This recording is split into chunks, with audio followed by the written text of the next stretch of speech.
ለኛ እሷ ስለሆነች እንደዚች አይነቷን ቅሌታም ሁሌ አቀላታለሁ። ለምን ባለጊዜት ሁሌም ባለጌ ነች። በቃ አሁን የመጣ አይና ወጣ የሚባል ነገር አለ። ቤተሰብ በጣም ነው የገረመኝ።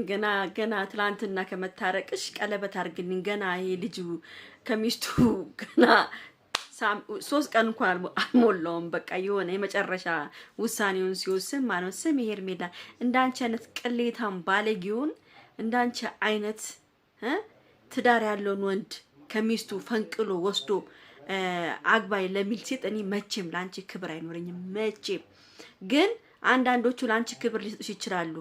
ከሷ ጋር ቀጥል ጥሩ ነች ሄርሜላ ቀጥይ ምናምን ለምትሉ እንደሷ አይነት ሴቶች ስለሆናችሁ ነው እናንተ አንዳንድ ሴቶች ማለት ነው። ስለዚህ እኔ ሄርሜላ መቼም ለሄርሜላ ክብር አልሰጣትም። ለምን ቀማኛ የወንድ ቀማኛ ስለሆነች ማለት ነው። የሰው ትዳር የሰው ህይወት የበጠበጠች አንደኛ እሷ ስለሆነች እንደዚች አይነቷን ቅሌታም ሁሌ አቀላታለሁ። ለምን ባለጊዜት ሁሌም ባለጌ ነች በቃ። ስለዚህ መቼም ለሷ ክብር አይኖረኝም። መቼም ደግሞ ትመኛለሽ ገና ትመኛለሽ እንጂ ቀለበት የሚባል ነገር አብርሽ ላንቺ አያረግልሽ። ለማየት ያብቃሽ ከሩታ ጋር ካልታረቀ ለማየት ያብቃሽ። ደም እንበር ታለቅሻለሽ። ትንሽ ቀን ነው ጊዜዋን ተጠቀሚ አንቺ ግን መጨረሻሽ እንደማምር ልንገርሽ ሄርሜላ። አንተ ደግሞ የልብ እምነት ነው እንጂ ምናምን የልብ እምነት ቢኖር ኑሮ ከዚች ጋር ባልተለከሰከስክ ኑሮ ልክስክስ ነው አንተ ባትልከሰከስ ኑሮ ሚስትህን እንኳን አታጣትም ነበረ። ገብቶሃል? ባለጌ ስለሆንክም ነው ሩታዬን ስራ የሰራች እንኳን ሰራች። እንደው መጀመሪያ ተቆጭቼ ነበረ እንኳን ይገባሃል። አንተ ፍቅር ያለክ ለሄርሜላ ስለሆነ ለሩታ ምንም አይነት ፍቅርና ምንም አይነት ክብር አላየንም። አንተ አሁን ትላንትና የተለማመጥክበትን ያህል ሩታን ብትለማመጣት ኑሮ ያኔ ምን ያህል በታረቃችሁ ኑሮ። ገብቶሃል? አንተ ደግሞ እምነት አለ እንዴ?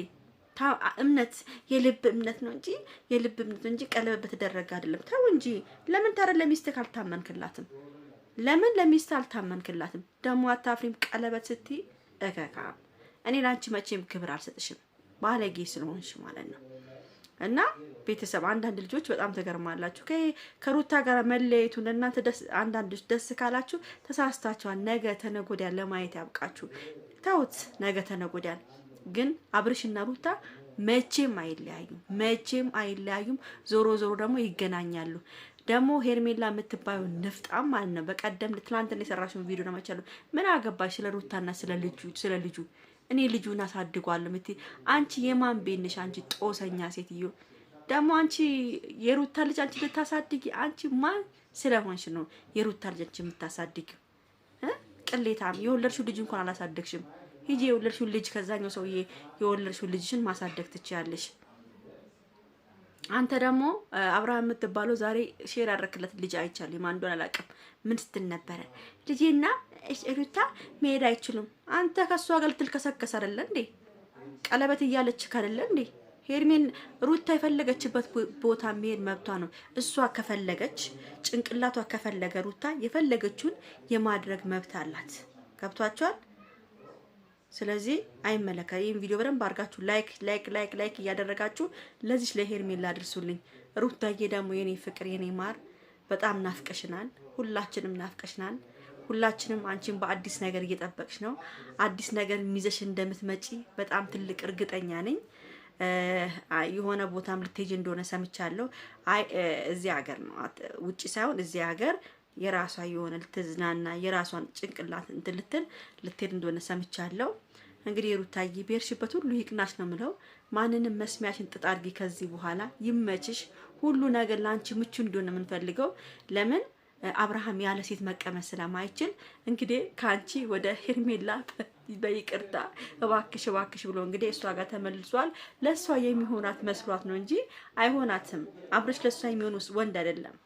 ሄርሜላ ዝም ብላ ነው የምትለፋው፣ ዝም ብላ ነው የምትሻፍደው፣ ዝም ብላ ነው የምትቆላለው እንጂ ማርያምን ነው የምላችሁ አብርሽ ለሷ አይሆንም። አብርሽ ነገም ሆነ ተነጎዳም ሆነ ምንም ከሩታ ጋር ነው የሚሆነው መጨረሻው። ለማየት ያብቃችሁ። ከሩታ ጋር ነው መጨረሻው የሚሆነው፣ ከሩታ ጋር ነው አንድና አንድ። እቺ ልጅ ዝም ብላ ነው የምትለፋው። ስለ ልጇ አንድ ብለሽ ስለ ሩታ አንድ ብለሽ አፍሽን እንዳትከፍቺ፣ ስሟ እንዳትጠሪ ምቀኛ በአሽሙር ደግሞ ስትናገር እነዛ እንደ ጣሉት ቢሆን እንደዛ እንደ አሽሙረኛ አሽሙር አታውቅም ሩታ። አሽሙር አትናገራ ከዚህ በኋላ ሩታ። አንድ ብለሽ ከአብርሽ ከሆነሽ የሩታን ስም ብትጠሪ እዚህ ጋር ያለሽን ታሪክ ነው ዘግዝቀን የምናወራልሽ። ስነ ስርዓትሽን ብትይዥ ይሻልሻል። እና ሩታ ጎበዝ ነች፣ ጀግና ነች። ማርያምን ነው ብላችሁ አብርሽን ደምን ባላስለቅሰው ብትል ደምን ባታስለቅሰዋለች። ከፈለገችው ሰው ጋር መታ ታስለቅሰዋለች። እንደው አብርሽን ታሽከረክሯለች ከፈለገች። አሁን ልንገራችሁ ጊዜው ደርሷል። አብርሽ ሩታን የሚለማመጥበት አብርሽ ሩታ ላይ የሚያለቅስበት ጊዜው ደርሷል። ጠብቁ። እንዲህ ካላሽከረከረችው እንዲህ ካላስለቀሰችው ለማየት ያብቃችሁ። እንዲህ እንደተጨማለቀ ከሄርሜላ ጋር እንደዚህ እንደፈላበት አይቀርም። ስለዚህ አሁንም ነገም ተነጎዳም ልንገርሽ ሄርሜላ ለአንቺ ክብር የለኝም። ሴት ልጅ የአንድ ሴትን ወንድ ከቀማች ለኔ እንደ ቆሻሻ ነው ማያት። ልክ እንደ ቆሻሻ ነው ማያት። ስለዚህ ለኔ አንቺ ለኔ ማለት የወረድሽ ሴት ነሽ። ለማንኛውም ቤተሰብ ወዳችኋለሁ፣ ክብራችኋለሁ። ይሄን ቪዲዮ ላይክ፣ ሼር፣ ሰብስክራይብ እያደረጋችሁ ቤተሰብ ሁኑ። ደህና ደሩልኝ። ቻው።